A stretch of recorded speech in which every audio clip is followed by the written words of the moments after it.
Hey everybody, the Eagles journey continues, and today we're going to be doing Already Gone, 1974 by Eagles. This other YouTube channel put together, it's a fan-made video from television performances set to high-resolution studio track, right? So the original, this is the album version of Already Gone by Eagles. And so this song is not monetizable, nothing like that. You and I are just taking a break from our day and listening to good music together, man.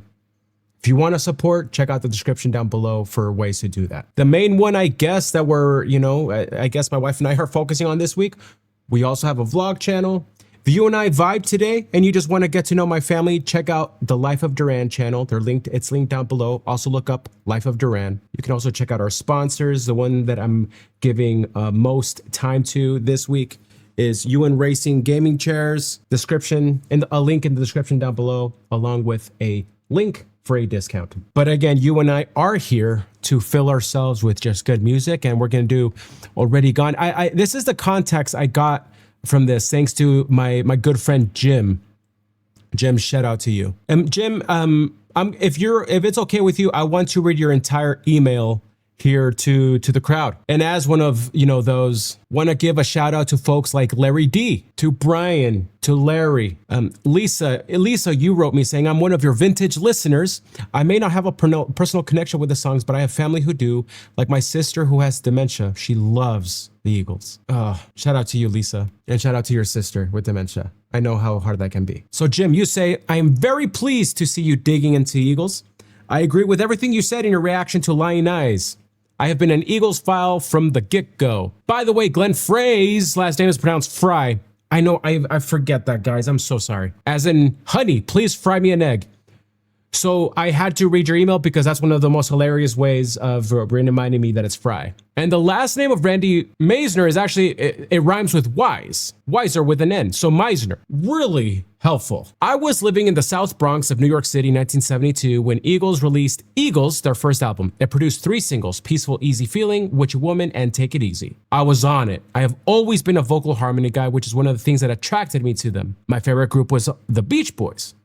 For decades and decades, though, Eagles have replaced the Beach Boys as my all-time favorite band. They are, in my opinion, everything that I said in my Lying Eyes reaction. I don't rewatch my reactions, so I don't know what I said. If you want to find that video, Sebs Duran, look up Sebs Duran Lying Eyes, and I guess we'll link the video now. Now I have to because of you, Jim. Most of the band songs were co-written by Henley and Fry, and they just flat out composed very few bad songs. You have to check out Already Gone, the first single from their 1974 album On the Border. Already Gone peaked at number 32 on the Billboard Hot 100. Cashbox called it a hard rocker driven by the group's incredible harmonies.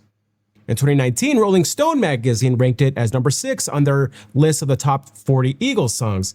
It has been on their set list for live performances since the 70s, and in 2002 at a concert in Spokane, Washington, the crowd was, according to a music reviewer from the local newspaper, in a frenzy singing along. The Eagles formed in LA in 71. Founding members were Robbie Meisner, Bernie Leadon, Fry on guitar and lead vocals, and Henley on drums and lead vocals. Those 4 are all in the footage that we're going to watch of Already Gone. Don Felder, who was playing the lead guitar on Already Gone, came aboard in 1974, the year that this video was shot. He's the guy with a double-necked guitar doing the guitar duet with Joe Walsh on Hotel California. Got it. I forget. The Eagles have too many good songs, man. Okay, so a hard rocker's delight with harmony. Let's give it a listen, then let's look into maybe the lyrics, the history of the song, and we'll go from there, guys. Thank you for obliging me with that long intro. Oof, with the tally, we got some good country sound here.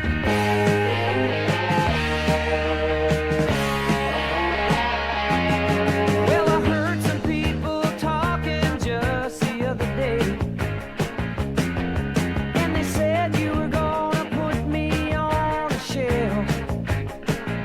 But let me tell you, I got some news for you, and you soon find out it's true, and then you'll have to eat your lunch all by yourself.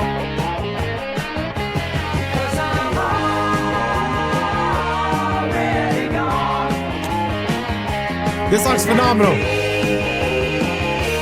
Feeling strong. I will sing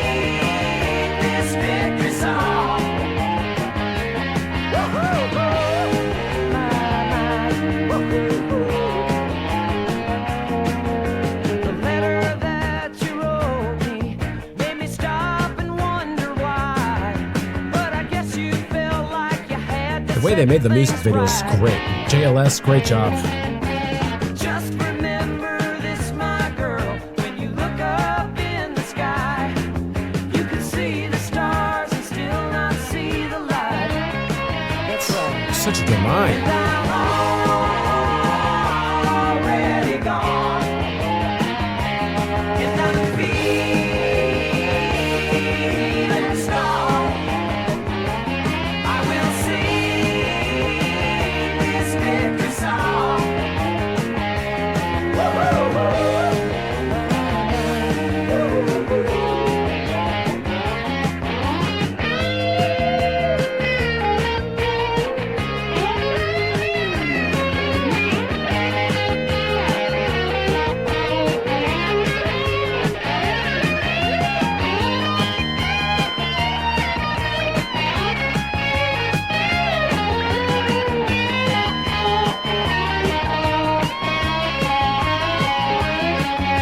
I know it wasn't you who held me down. Heaven knows it wasn't you who set me free. Woo! So oftentimes it happens that we live our lives in chains, and we never even know we have the key. But me, I'm already gone, and I'm feeling strong. I will sing this victory song, 'cause I'm already gone. Yes, I'm already gone, and I'm feeling strong. I will sing this victory song, 'cause I'm already gone. Yes, I'm already gone.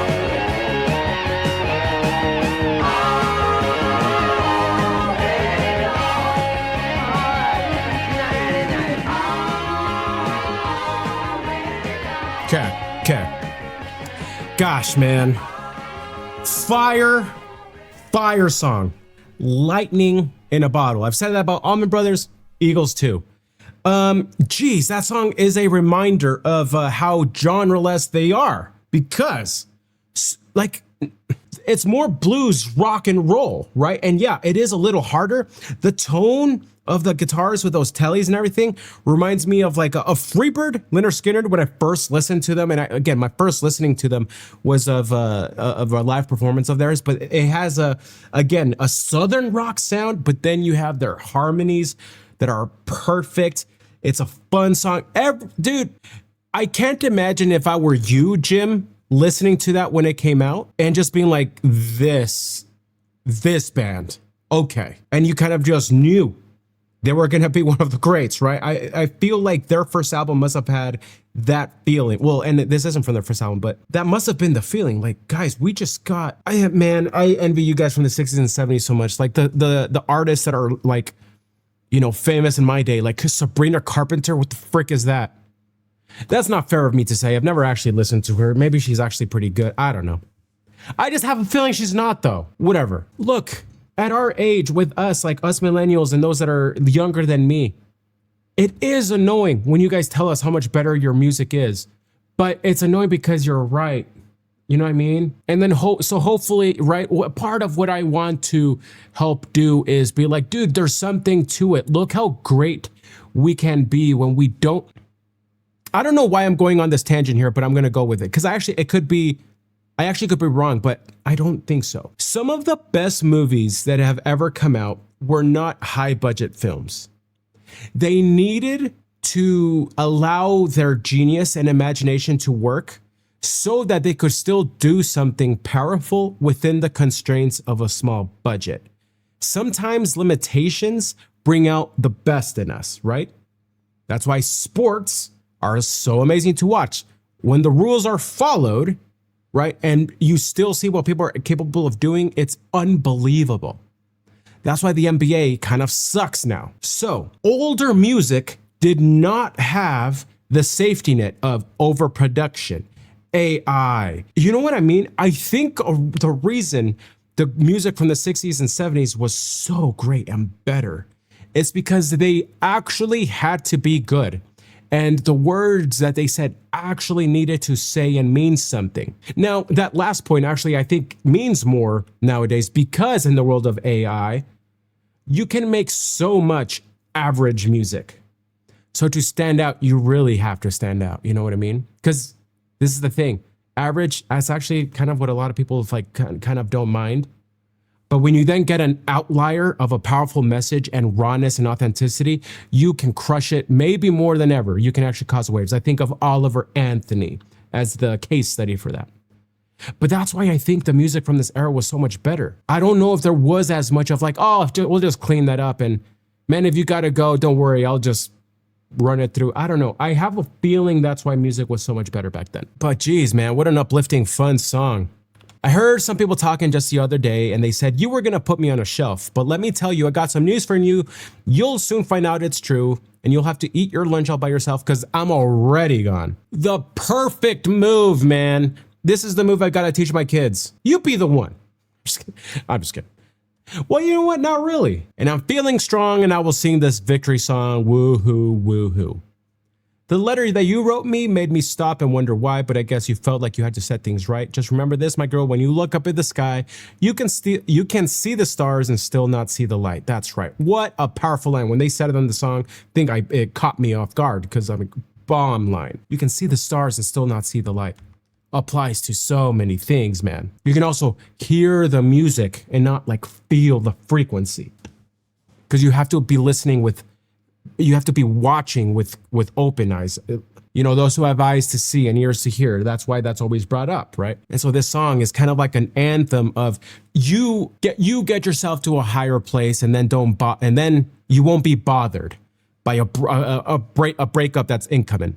I'm already gone and I'm feeling strong. I will sing this victory song. There is so much confidence in you being the one to determine what's going to happen in your life. I was pretty successful in my dating experience in college, right? I always wanted to marry my wife. I always wanted to find Allie. I dreamed of Allie and I found her. But I always knew to find her and be worthy of her, I needed to develop myself and focus on being worthy of her. But with all that, during the dating scene, I was typically the one saying no to hookups, no to certain things. And for some reason, that actually drove women crazy. So yeah, I'm going to teach my little boy that. It's like, dude, you want girls who like you? Seek higher things. It's like, nah, there is nothing higher than the mother of your children, but you're just dating, dude. Anyway. So the confidence you develop of you holding a standard. And if someone doesn't meet that, you walk away. Oh man, what a good confidence booster that is. You just can't do it for the sake of being a douche. You know what I mean? It has to be of you actually have the principle and a higher standard. I know it wasn't you who held me down. Heaven knows it wasn't you who set me free. So oftentimes it happens that we live our lives in chains and we never even know when we have the key. But I'm already gone and I'm feeling strong. I'll sing this victory song. What a great song. An anthem for that. Have high standards dating. Never, ever surrender them. Being alone and lonely and anything like that is worth your standards because holding to the standard leads to feeling victorious. And then maybe that allows for the one to come. So love that song in every reason. Love how they put together that video. It really felt like that was the actual music video for the song. But what a jam.